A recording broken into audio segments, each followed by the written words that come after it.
So starting with the spine, working our way towards the head or the cranium.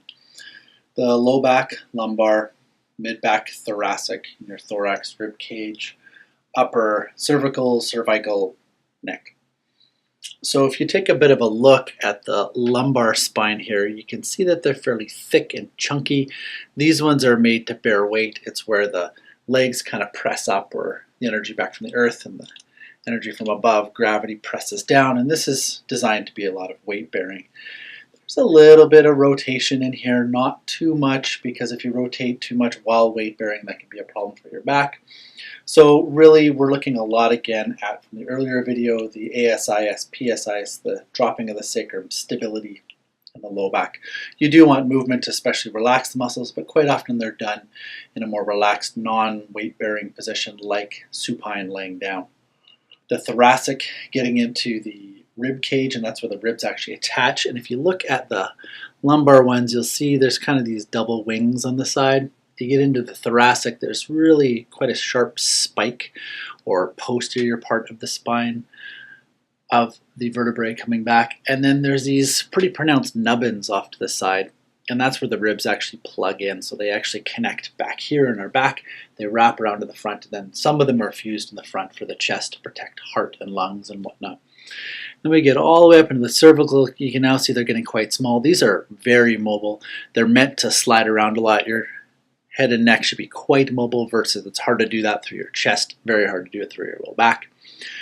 And the thing with these ones is they're not supposed to weight bear much. They're supposed to be stacked, they're supposed to be lifting, they're supposed to be open. A little bit of weight through here is okay, lots of muscles attached, a lot of weight through here, that's where a lot of things attach. So if we move towards our torso, bring in Mr. Seymour Bones here. You can see how those ribs connect in through the back. There's those kind of spiky thoracic ones again. They plug into those nubbins on the side here, or the transverse processes. They wrap around to protect all the vital things in here. And you can see there's a lot of cartilage in the front. So this is supposed to move. When we breathe, this is supposed to move, but also this is supposed to move. The back should be expanding too. So we'll talk more about that in a lung and pranayama video, breathing video. So you can see this one's a little more fused. There is literally a steel rod running through. Sacrum's a little bit out of position, should be dropped a little bit more, but it's hard to get the rod through otherwise. Then we get up to the cervical here. This is where it's important to be aware of the occiput. You can usually feel the occipital protuberance, or the big kind of nubbin here, the bottom of the skull. And that should be always be lifting a little bit. We tend to let it drop. And this puts a lot of pressure on that cervical spine. Similar to the sacrum video, we're really compressing things here if we don't have that dropping of the sacrum. Well, we need to have the opposite, equal and opposite, lifting of the occiput, lifting of the cervical spine, dropping of the sacrum, dropping of the lumbar spine, and lengthening in two directions. More often than not, at least two directions are happening in every moment. So as this rises up, that'll get the chin in the better position. Sometimes people will talk about dropping the chin, but if you have a dropping of the occiput or back of the skull and you drop your chin, you're still compressed lower.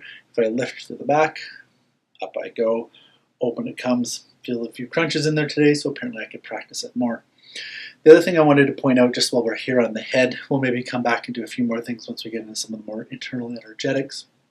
But the mandible, this bottom jawbone, is only held on Seymour here by this actual spring, and so this bone is quite loose. I mean, you never really want to dislocate it, that would be awful, but it just sits in these little pockets kind of right in here, and it's just more of a groove that it moves in. This is one of the most complicated joints in the body, so you really don't want to end up messing this one up. You want to keep it relaxed. The way I've been taught is that there's at least a piece of paper width between your teeth. You're never clenching, there's always a little, at least you can slide a thin piece of paper in and out of there. And or once the muscles and skin are removed, if it wasn't for this actual metal spring, the mandible would be completely loose. This would just come right off the skull. It's not actually attached. It's connected through tissue, but it's not actually attached, so there shouldn't be any tension here and up into here and all those things that happen. So make sure the back of the occiput is lifting. The jaw is always slightly released. Remember, the cartilage in the front kind of holds the ribs together so that all this important stuff in here is okay. You can see the differences in the vertebrae, the thinner, smaller, more mobile cervical or lower neck vertebrae, getting into a little chunkier, a little stronger, definitely rib attachments here for the back of the thoracic. And then down to the lumbar, we're getting into the big, heavy, weight-bearing ones that then eventually sit right on top of that base. The sacrum, that again, is always dropping.